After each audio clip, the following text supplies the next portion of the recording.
आज के अखबार में एक बड़ी सनसनीखेज खबर छपी है।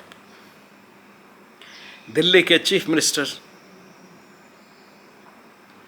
उनको अरेस्ट कर लिया गया शराब घोटाला में। इनकी गवर्नमेंट ने एक पॉलिसी को चेंज करके, जो लीकर डिस्ट्रीब्यूशन की पॉलिसी थी,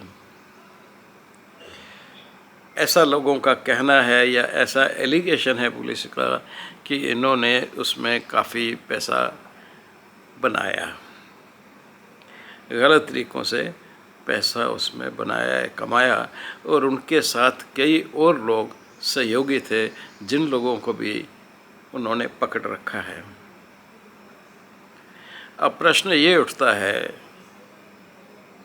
कि क्या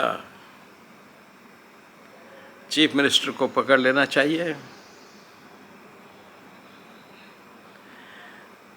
मेरे विचार में अगर चीफ मिनिस्टर नहीं पकड़ेंगे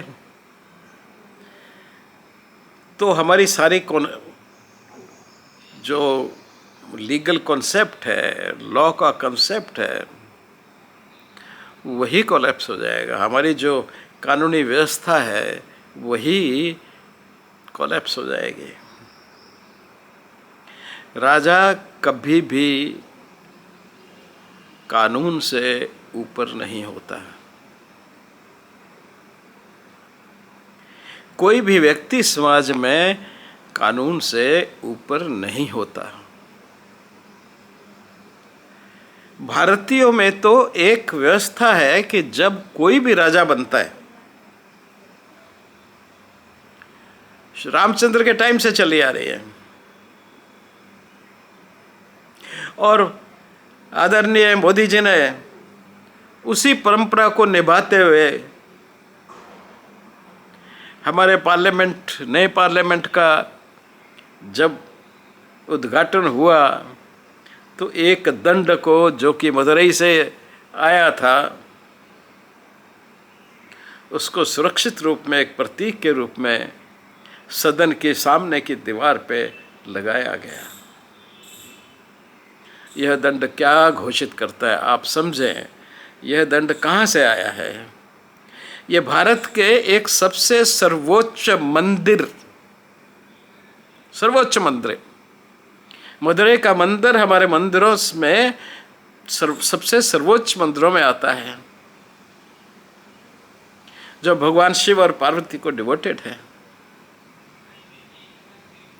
तो उनके वहां से वो दंड आता है, और जब नेहरू जी बने थे तब भी वो आया था, लेकिन उन्होंने तो उसको वॉकिंग स्टिक समझ करके अपने घर में लगा लिया। ये उनका एक भारतीय परंपराओं से प्रेम ना होना या उनकी समझ नहीं होने के कारण हुआ होगा। लेकिन मोदी तो ये सब जानते थे, इसीलिए उन्होंने उस दंड को, राजदंड कुछ को कहा जाता है, उसको बुलाया। हालांकि उसमें कुछ नाम अलग दिया गया है, लेकिन वस्तुतः एक बार वो लग गया तो वो राजदंड ही है। और इस राजदंड का अर्थ क्या होता था, ये समझने की आवश्यकता है। यह राजदंड हर पार्लियामेंट में होता है, हर राजा के यहाँ होता है। पाकिस्तान के पार्लियामेंट में, बलूचिस्तान में तो हनुमान जी की गदा रखी जाती है। पाकिस्तान में सब जगह संविधान और पार्लियामेंट में, विधानसभा और पार्लियामेंट में सब जगह हनुमान की गदा रखी जाती है एक राजदंड के रूप में। तो ये समझने की बात है कि यह राजदंड क्यों रखा जाता है। जब भी नया राजा गद्दी पे बैठता है, गद्दी में उसको सिंहासन पे बैठाने के बाद, सिंहासन पर बिठाने की एक प्रक्रिया है जो पंडित लोग पूरा करते हैं, गुरुजन पूरा करते हैं। उन गुरुजनों के बिना वो प्रकृति पूरी नहीं हो सकती। और गुरुजन रिप्रेजेंट करते हैं इष्ट देवता उन लोगों के, उस समाज के। हमारे यहाँ कोई भी समाज इष्ट देवता के बिना एग्जिस्ट नहीं कर सकता, कोई भी परिवार अपने इष्ट देवता के बिना नहीं रह सकता, कोई गांव अपने इष्ट देवता के बिना नहीं होता, कोई शहर अपने इष्ट देवता के बिना नहीं होता। वो किसी न किसी इष्ट देवता को बिलोंग करता है। तो जिस शहर का राजा, जिस देश का राजा, जिस प्रदेश का राजा गद्दी पे बैठता है, वह गद्दी उस प्रदेश के इष्ट देवता को बिलोंग करती है। वो गद्दी राजा की नहीं है। जैसे बीकानेर है तो वहाँ करनी माता जो है वो इष्ट देवता हैं। तो बीकानेर की राज गद्दी करनी माता की गद्दी है। ऐसे ही उदयपुर की जो गद्दी है, राजा की गद्दी है, वो महादेव की गद्दी है। इसीलिए एक बड़ी सुंदर कविता लिखी गई थी, ये एकलिंग का आसन है, इस पे न किसी का शासन है। वो एकलिंग का आसन है, बीकानेर और करनी माता का आसन है। ऐसे ही विभिन्न प्रकार के जो जितनी भी राज सत्ताओं के क्षेत्र रहते हैं, वह किसी न किसी देवता के या भगवान के या किसी भी इष्ट देवता के वो प्रतीक रूप में सिंहासन होते हैं, जो इष्ट देवता उस नगर का या उस शहर का या उस प्रदेश का या उस राष्ट्र का होता है। राजा जब गद्दी पे बैठ जाता है तो जो राजगुरु होता है, जो गद्दी पे बैठाता है, ज़्यादातर वो ब्राह्मण होते हैं, वह राजगुरु उस दंड से 3-4 बार उसकी पीठ पे मारता है, छुआता है। और ये क्या इंगित करता है कि तुम इस गद्दी पे बैठे हो जो कि करनी माता की गद्दी है, एकलिंग की गद्दी है। इसलिए ये एकलिंग का या करनी माता का ये दंड सर्वोपरि है।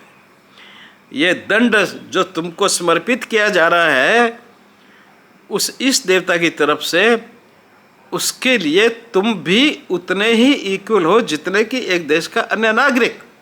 अगर तुम भी गलती करोगे तो तुम्हारे पे भी तुम्हें कभी राजदंड दोषी करार देगा और सजा देगा।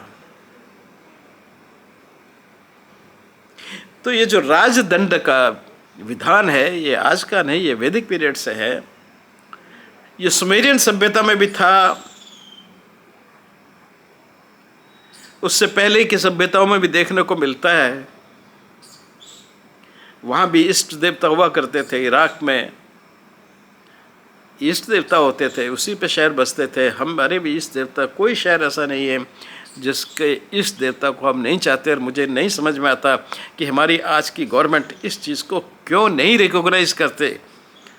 हर शहर के इष्ट देवता को उसका भव्य मंदिर बनाना चाहिए, लोगों को प्रेरित करना चाहना चाहिए, वहाँ करें और उसको डिक्लेयर करना चाहिए कि ये इस नगर का इष्ट देवता है। अदरवाइज तो वो है ही। बचपन से मैं बीकानेर जब भी जाता हूँ तो इष्ट देवता के पास जाता हूँ। जम्मू का इष्ट देवता बाबे वाली माता है तो लोग जाते हैं वहाँ पे। तो इष्ट देवता की परंपरा को फिर से जगाना बहुत, और इस देवता की गद्दी पे राजा बैठा है और इस देवता का राजदंड जो है वह उसकी गर्दन पे है, वह उसकी पीठ पे है, उसको ज़्यादा सज़ा मिलेगी। मनुस्मृति जिन्होंने पढ़ी उनको पता होगा कि वो साफ कहते हैं कि देखिए, एक अगर अनपढ़ व्यक्ति, एक ग्रामीण व्यक्ति जिसको कुछ पता नहीं है, वो दंड करता है, पाप करता है, तो उसको सज़ा कम मिलेगी। लेकिन अगर वही पाप एक पंडित या जानकर आदमी करता है तो उसको सज़ा ज़्यादा मिलेगी। और यहाँ तो तुम चीफ मिनिस्टर हो, तो उसमें ज़्यादा सज़ा मिलनी चाहिए, लेकिन लोगों ने तो शर्म उतार रखी है, शर्म तो है ही नहीं। अब भ्रष्टाचार करके भी लोग छाती फुलाकर चलते हैं।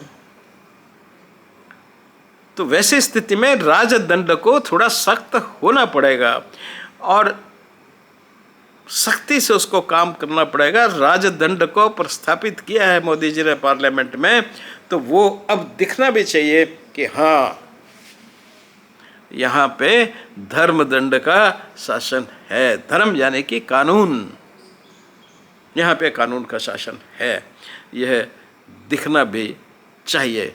धन्यवाद।